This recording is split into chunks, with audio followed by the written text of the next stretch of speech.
नमस्कार, मैं हूं नम्रता पाराशर। आप देख रहे हैं बीवीएम का खबर 24। चलिए रुक करते हैं खबरों की ओर। बरसात के बाद सब्जियों पर महंगाई की मार पड़ी है। इस कारण लोगों का फिर से रसोई का बजट बिगड़ने लगा है। बरसात होने के वजह से लोकल सब्जियों की आवक कम हो गई है, जिस कारण सब्जियां दोगुनी महंगी हो गई हैं। बरसात के कारण बेल वाली सब्जियां ज़्यादा महंगी हुई हैं। वहीं सब्जी मंडी में टमाटर, प्याज, आलू जैसी सब्जियां हर घर की जरूरत है। इनके दामों में इस तरह से एकाएक हुई बढ़ोतरी परेशान करने वाली है। महिलाओं को घर चलाना मुश्किल हो रहा है। सरकार को सब्जी व गैस सिलेंडर के दाम कम करने चाहिए। सब्जी विक्रेता ने बताया कि घिया पहले 20 रुपए किलो बिक रहा था, जो अब 30 रुपए किलो बिक रहा है। वहीं पालक भी अब 20 रुपए में 3 गड्डी बिक रही है। बाकी के कारण हरी सब्जियां सबसे ज्यादा महंगी हुई है। बारिश की वजह से सब्जियों के दामों में अचानक से उछाल आया है। बारिश के कारण फसल खराब हुई है, जिसके कारण सब्जियां महंगी हुई हैं। अभी सब्जी की सप्लाई भी कम हो रही है। इस वक्त धनिया, पालक की फसल ज्यादा नष्ट हुई है। घिया, तोरई की जो जमीनी फसल है, उन पर ज्यादा प्रभाव पड़ा है। जो सब्जी 60 रुपए किलो बिक रही थी, अब वो 80 रुपए किलो बिक रही है। लोकल सब्जियों की आवक न होने के कारण दाम अधिक होने की समस्या सामने आ रही है। यदि अपने शहर और आसपास के गांव से सब्जियों की सप्लाई सही ढंग से शुरू हो जाएगी तो ये समस्या खत्म हो जाएगी। मेरा नाम गुरुदत्त है। गुरुदत्त जी, सब्जी लेने आए हैं, सब्जियां महंगी हो गई हैं, क्या कहना है? सब्जियां बहुत महंगी हो रही हैं, बहुत ज़्यादा सब्जियां महंगी हो रही हैं और इतनी 3 दिन के बरसात की वजह से काफ़ी सब्जियां महंगी हो गई हैं। बड़ी दिक्कत आ रही है सब्जी खरीदने में। पहले रेट की बात करें, पहले कितने थे, अब कितने हो गए हैं? पहले की अपेक्षा बहुत दुगने रेट हो गया हर सब्जी का। क्या कारण मानते हैं? ये 3 दिनों की बारिश की वजह से महंगाई बहुत ज़्यादा हो गई है। क्या नाम है आपका? अभिषेक भारद्वाज। अभिषेक, सब्जी खरीदने आए हैं तो कितना मुनाफा देखा गया आगे पीछे? देखो, जितनी भी सब्जियां हैं सभी के रेट ज़्यादातर बढ़ ही गए हैं। जो हरी सब्जी है जो हम पहले ले रहे थे, एक हफ्ते रेट पहले कुछ और था और अब जो देख रहे हैं वो बहुत रेट में बहुत चेंज आ गया। जहाँ तक है हरी सब्जियों में ज़्यादातर हर चीज़ पर रेट बढ़ गए। जैसे 10 रुपये ज़्यादातर हर चीज़ महंगी हो गई है। क्या क्या कारण मानते हैं इसकी? कुछ तो ये महंगाई की वजह से है। अब ये जो चीज़ लेके आ रहे हैं दुकानदार, ये खुद ही जब ज़्यादा रेट पर लेके आएंगे तो हमें तो बेचेंगे ज़्यादा पर। क्या नाम है आपका? विजेंद्र।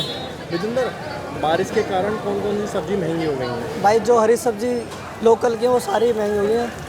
मतलब ये है कि बारिश से फसल ख़राब हो जाती है ना, तो उस कारण थोड़ा रेट ज़्यादा हो जाते हैं। पीछे से कम आती है सब्जी, इसलिए महंगी होती है। कौन कौन सी सब्जी हैं जो अब खराब हो गई हैं और इस महंगी हो टाइम गई? धनिया ख़राब हो चुका है, पालक ख़राब हो चुका है, घिया, तोरी जो सारी नीचे चीज़ लगती है ना ज़मीन पर, जी। पेड़ वाली तो खैर थोड़ी बहुत बच जाती है, जो नीचे लगते हैं वो सारे खराब हो अगर चुके इनके प्राइस की बात करें तो पहले कितने रुपए किलो थी, अब कितने रुपए किलो हो गए हैं? हैं। 20-20 रुपये किलो मार्जिन हो चुका है। 20 रुपए। हाँ, जो चीज़ 20 थी वो 40 हो गई, 60 थी वो 80 हो गई। चलिए बढ़ते हैं अगली खबर की ओर। फरीदाबाद के एनआईटी इलाके में ओयो और स्पा सेंटर धड़ल्ले से चल रहे थे। स्पा सेंटर की आड़ में खुलेआम देह व्यापार का धंधा चल रहा था। सेक्टर 21D में पुलिस ने रेड मारकर एक गेस्ट हाउस से देह व्यापार करने के आरोप में आधा दर्जन से अधिक युवतियों और 3 युवकों को दबोचा। लोगों का आरोप है कि एनआईटी थाना पुलिस पहले ओयो और स्पा सेंटर पर छापा मारती थी, फिर वही स्पा सेंटर और ओयो होटल कैसे खुल जाते हैं। लोगों का आरोप है कि पुलिस के संरक्षण में चल रहे एनआईटी फरीदाबाद में ओयो होटल और स्पा सेंटर उन्हीं की आड़ में चल रहे हैं और देह व्यापार का धंधा खुलेआम चल रहा है। साथ ही सट्टे और अवैध शराब का धंधा भी फल फूल रहा है। बढ़ते अगली खबर की ओर। फरीदाबाद के नेहरू कॉलोनी से एक लड़की के साथ जबरन दुष्कर्म का मामला सामने आया है। आरोपी की पहचान सौरभ के रूप में हुई है। लड़का नेहरू कॉलोनी का रहने वाला है, जिसकी उम्र लगभग 20 साल बताई जा रही है। पीड़ित लड़की ने सेक्टर 21 महिला थाने में दी शिकायत में बताया कि जब लड़के ने जबरदस्ती घर में घुसकर उसके साथ शारीरिक संबंध बनाया, उसके बाद उसने अश्लील फोटो भी खींच ली और उसे ब्लैकमेल करने की कोशिश की। आरोपी युवक गिरफ्तार हो चुका है, उस पर कार्यवाही की जा रही है। सेक्टर 21 महिला थाना प्रभारी माया ने जानकारी देते हुए बताया कि नेहरू कॉलोनी की रहने वाली एक लड़की ने केस दर्ज कराया था, जिसमें लड़की के साथ आरोपी ने दुष्कर्म किया था और उसकी अश्लील फोटो खींचकर उसे ब्लैकमेल कर रहा था। पीड़ित लड़की द्वारा शिकायत मिलने पर थाना प्रभारी ने टीम गठित की और आरोपी को गुरुग्राम से गिरफ्तार कर लिया। पूछताछ के बाद आरोपी को अदालत में पेश किया गया। ने एक आरोपी को गिरफ्तार किया है, क्या पूरा मामला है, कौन है? देखिए ये मामला 19 तारीख का है। इस पे मुकदमा दर्ज है हमारे यहाँ पर। एक महिला जो कि फरीदाबाद की है और नेहरू कॉलोनी की, ये दोनों पड़ोसी थे और वो लड़की जो है वो अपने घर पे अकेली थी। इस लड़के को पता था कि वो अकेली है और ये फिर उसके घर पे गया है और उसके साथ ज़बरदस्ती फिज़िकल रिलेशन इसने बनाया है। तो लड़की ने और फिज़िकल रिलेशन बनाते समय कि इसने अपने फ़ोन में फ़ोटो ली हैं और फिर उसको दिखा के लड़की को डरा धमका रहा था। तो लड़की ने आके ये मुकदमा दर्ज करवाया। कब इस आरोपी को गिरफ्तार किया गया और किसने ये बहादुरी का काम दिखाया? देखिए हमारी टीम जो है एएसआई मोनिका इस केस की इन्वेस्टिगेशन ऑफिसर है, जो कि काफ़ी दिनों से इसके पीछे लगी हुई थी और 19 तारीख से ही पीछे लगे हुए थे। लेकिन ये जो आरोपी है ये अपने घर से फरार हो गया था क्योंकि इसको पता लग चुका था कि पुलिस में मुकदमा हो गया है। और एएसआई मोनिका और हेड कांस्टेबल सतीश जी ने कल इनको गुड़गांव से। चलिए बढ़ेंगे अगली खबर की ओर। फरीदाबाद में लगभग हफ्ते भर से लापता हुई लड़की का पता ना निकालने को लेकर परिजनों ने पुलिस चौकी के बाहर जमकर नारेबाजी की और वहीं परिजनों का आरोप है कि पुलिस आरोपी पक्ष से मिलकर कोई कार्यवाही नहीं कर रही है। लगभग हफ्ता भर बीत जाने के बावजूद भी पुलिस अभी तक लड़की का पता लगाना तो दूर कोई सुराग भी नहीं निकाल पाई है, जबकि परिवार की तरफ से आरोपियों के नाम भी शिकायत में लिखवाए गए हैं। तस्वीरों में दिखाई दे रहा है ये नज़ारा फरीदाबाद के सेक्टर 16-17 चौकी का है, जहां पर संतनगर के रहने वाले तमाम लोगों ने पुलिस चौकी के बाहर खड़े होकर पुलिस के खिलाफ जोरदार प्रदर्शन किया। दरअसल आपको बता दें कि संतनगर की रहने वाली एक 19 साल की लड़की पिछले 20 तारीख को घर से अचानक गायब हो गई, जिसके बाद परिजनों ने उसे बहुत ढूंढने का प्रयास किया लेकिन लड़की नहीं मिली और परिजनों ने इस मामले की शिकायत चौकी में दर्ज कराई। परंतु परिजनों का आरोप है कि इस बात की शिकायत दर्ज कराने पहुंचे तो पुलिस की तरफ से उन्हें कोई संतुष्टिपूर्ण जवाब नहीं मिला। कोई भी संतोषजनक जवाब पुलिस की तरफ से नहीं दिया गया, ना ही उनसे सही तरीके से सुनवाई की गई। वहीं लगभग हफ्ता भर बीत जाने के बावजूद पुलिस की तरफ से कोई कार्यवाही नहीं की गई है। वहीं लापता लड़की की मां ने पुलिस पर आरोप लगाते हुए कहा कि उन्हें पता है कि उनकी लड़की को कौन ले गया है, बावजूद उसके पुलिस कोई कार्यवाही नहीं कर रही। हमारी बहन जी संतनगर में रहती है और इसकी जो लड़की थी वो संतनगर से ही गायब कर ली है। जो 20 तारीख को चौकी पे आए थे जी। चौकी पे हमने कहा अपनी बहन से अपनी FIR। 4 लड़के पड़ोस के थे, मैं वहाँ से आई, मुझे मेरी बेटी नहीं मिली। मैंने आके यहाँ इनसे कंप्लेंट करी महावीर जी से। अपहरण कब हुआ था? 20 तारीख को। 20 तारीख को आप आई थी? हाँ। किसके पास आई थी? महावीर जी के पास। महावीर कौन है? महावीर वो लिखे हैं कहाँ है वो? आयु? हाँ। जब चौकी इंचार्ज? हाँ ना, वही था। हाँ हाँ हाँ। फिर क्या हुआ? उन्होंने कही हाँ हाँ लिख रहे हैं, अभी लिख जाओ। कैसे कपड़े थे? मैंने कहा जी मैरून कलर का सूट पहना था। कह रहे अच्छा। उसको मुझे बाहर कर दिया। हमारे को कंप्लेंट प्राप्त हुई थी, उसमें मुकदमा दर्ज किया हुआ है और तफ्तीश जारी है। ये मुकदमा कब दर्ज हुआ था और लड़की कब से गायब है? ये 21 तारीख को जो है मुकदमा दर्ज किया है और लड़की 20 तारीख को गई हुई है, 20 को शाम को। पुलिस क्या कार्रवाई कर रही है? पुलिस तफ्तीश कर रही है, जो भी तथ्य सामने आएंगे बताया जाएगा। वो कह रहे हैं। बढ़ते अगली खबर की ओर। फरीदाबाद के NIT विधानसभा क्षेत्र के वार्ड नंबर 9 में लंबे समय से काम नहीं होने की वजह से लोगों में खासी नाराजगी देखने को मिली। इस पर लोगों का कहना है कि मूलभूत सुविधाओं के लिए भी उन्हें बार बार विधायक और पार्षद के चक्कर लगाने पड़ते हैं, लेकिन उसके बावजूद भी समाधान नहीं होता। ऐसे में उन्होंने कहा है कि इस बार किसी भी उम्मीदवार को चुनाव में वोट नहीं देंगे। फरीदाबाद के NIT विधानसभा के वार्ड नंबर 9 पिछले लंबे समय से कोई विकास कार्य इस इलाके में नहीं हुआ है, जिसको लेकर लोगों में विधायक और पूर्व पार्षद के खिलाफ नाराजगी देखने को मिल रही है। इतना ही नहीं, गलियों को पक्का करने और नालियों को बनाने के लिए सरकारी ठेका और तक ठेकेदार को दिया हुआ है, लेकिन उसके बावजूद भी लंबा समय गुजर जाने के बाद भी कोई काम नहीं हो पाया। ऐसे में लोगों ने आपत्ति जताते हुए कहा कि ठेका उठाने के बावजूद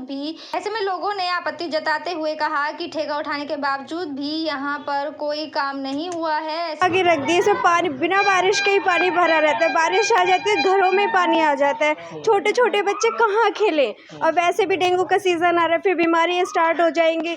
फिर इनमें पैसे लगाते आते रहो। बच्चों की तो हालत बहुत ज़्यादा बुरी है, ना खेलने के लिए कुछ है ही नहीं यहाँ पे। ठेकेदार के पास गए, उसने झूठ दिखाने के लिए, दिखावे के लिए ईंटें ला के रख दी। ईंटों के लिए कुछ बोलो तो वो कहता है कि हाँ लेबर नहीं है, मजदूर नहीं है। 6 महीने तक ऐसे काम होता रहेगा, 6 महीने के बाद बीमारियाँ स्टार्ट हो जाएंगी, सर्दी, फिर यही लगा। परेशानी क्या, नालियों में पानी नहीं निकलता है, उबड़ खाबड़ जगह पड़ी है जो है, और उसमें निकलने की दिक्कत हो जाती है, पानी भर जाता है, कीचड़ हो जाता है, ईंट पत्थर पड़े हैं। और ठेकेदार से बोला था कि लगा, ठेकेदार ने कहा बनाऊंगा। कभी कहता है कि मेरे पास लेबर नहीं है, कभी कुछ कहता है, कभी कुछ कहता है। अभी बनी है नहीं, और ये कच्ची ईंटें ला के रखवा दी हैं। भाई चलो लोगों को ये तो पता लग जाएगा कहाँ नाली बन रही है, पर कुछ नहीं हो रहा है। अगर 3 महीने 4 महीने से होते आए, कुछ नहीं हो रहा है यहाँ तो जो है।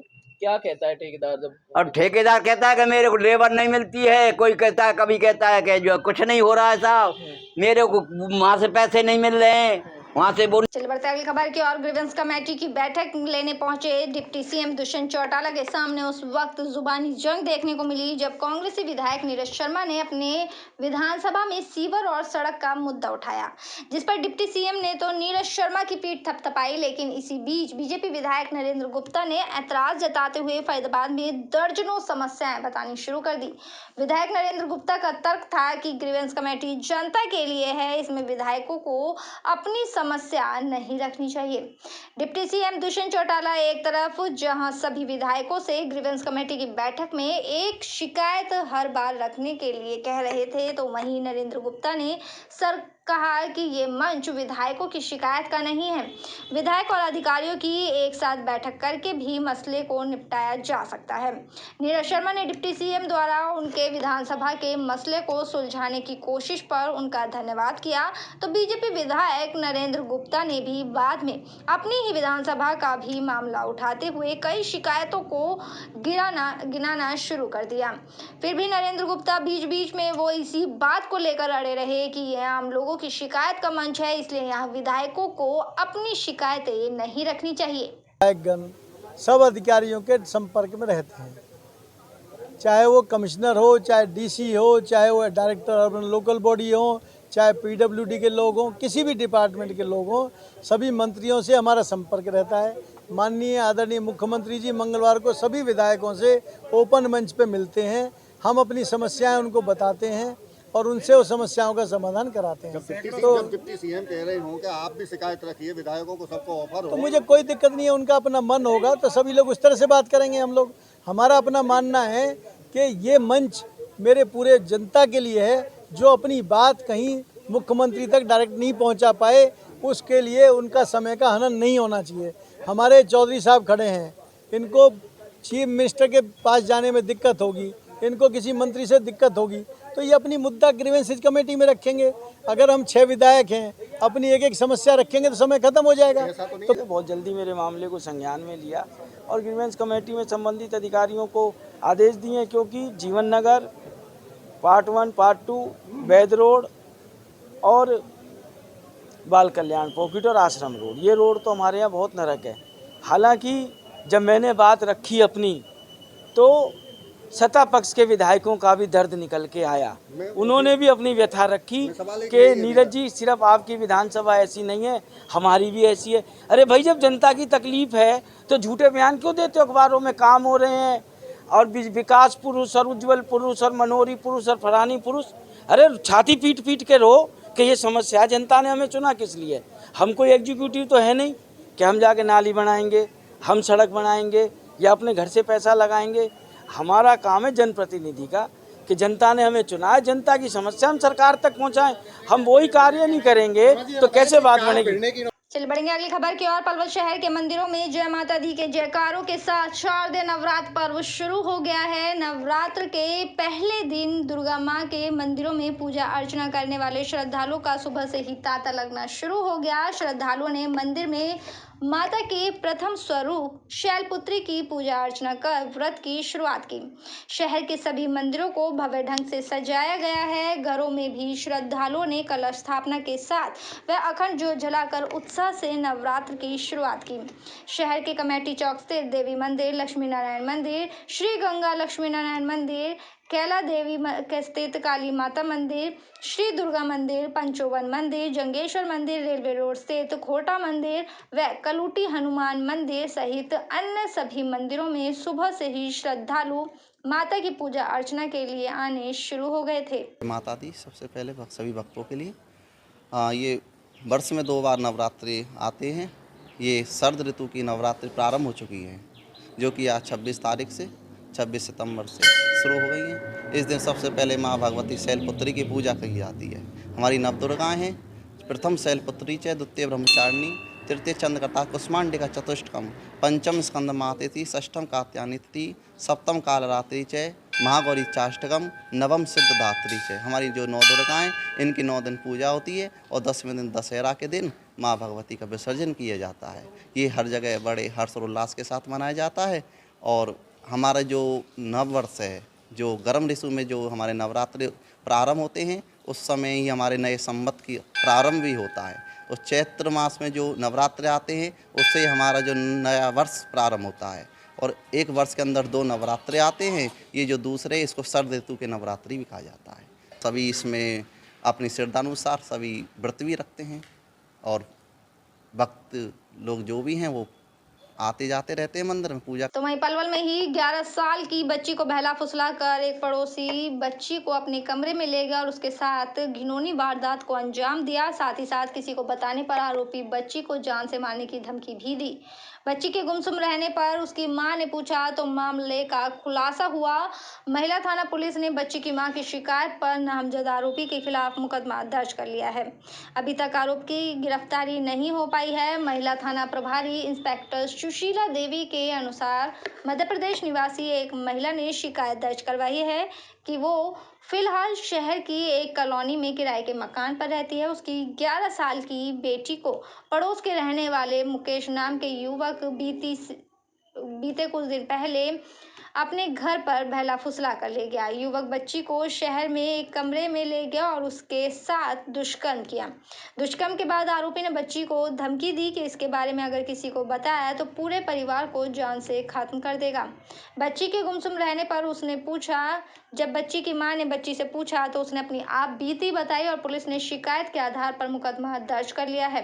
पुलिस का कहना है कि आरोपी की गिरफ्तारी के लिए दबिश दी जा रही है। 11-12 साल की लड़की है, यहीं अपने पलवल में रहते हैं किराए पर। उसके साथ मुकेश हैं, MP से हैं, लेकिन वो भी दशहरा ग्राउंड के पीछे अपने कैलाश इंटेन है, उसमें रहता है। उसकी लड़की को बहला फुसला कर अपने कमरे में ले जाकर उसके साथ गलत काम किया। इस पर हमने FIR दर्ज करके इन्वेस्टिगेशन जारी है सर, और आरोपी अरेस्ट किया है। जल्दी से जल्दी अरेस्ट करके उसको जेल में छोड़ा। और क्या आरोप लगाया इसका? आरोप नहीं है सर, बलात्कार जान से मारने के लिए। युवक ने जिसने बलात्कार किया था बालिग या नाबालिग? सर वैसे अभी एज कोई इन्वेस्टिगेशन के दौरान कोई पाया नहीं। जान जाती है। हाँ जी, इन्वेस्टिगेशन जारी है। अगली खबर की ओर पलवल के जवाहर नगर कैंप स्थित श्री सनातन धर्म मंदिर में श्री रामलीला कमेटी के आयोजकों की ओर से कोरोना संकट के बाद फिर से भव्य रूप से रामलीला का 26 सितंबर रात 8 बजे से शुभारंभ किया जाएगा। इस दौरान मंदिर के प्रांगण में आसपास के क्षेत्रों से हजारों की संख्या में राम भक्त व स्थानीय दर्शकों के पहुंचने की संभावना जताई जा रही है, जिसको लेकर कमेटी के आयोजकों की ओर से पूरी व्यवस्था पहले से ही कर दी गई है। कमेटी के निर्देशक अजय प्रताप व प्रधान सनी मदान ने प्रेस वार्ता के दौरान जानकारी देते हुए बताया कि 26 सितंबर को आरंभ होने वाली रामलीला को लेकर जिले में राम भक्तों में काफी उत्साह देखा जा रहा है। उन्होंने बताया कि बीते 3 वर्ष तक रामलीला का आयोजन कोरोना के कारण नहीं हो सका था, लेकिन इस वर्ष स्थानीय भक्तों में श्री सनातन धर्म मंदिर में होने वाली रामलीला को लेकर काफी उत्साह देखा जा रहा है। मेरे साथ खबरों में फिलहाल इतना ही। आप बने रहिए BVM के खबर 24 के साथ। फिलहाल मुझे दीजिए इजाजत। नमस्कार।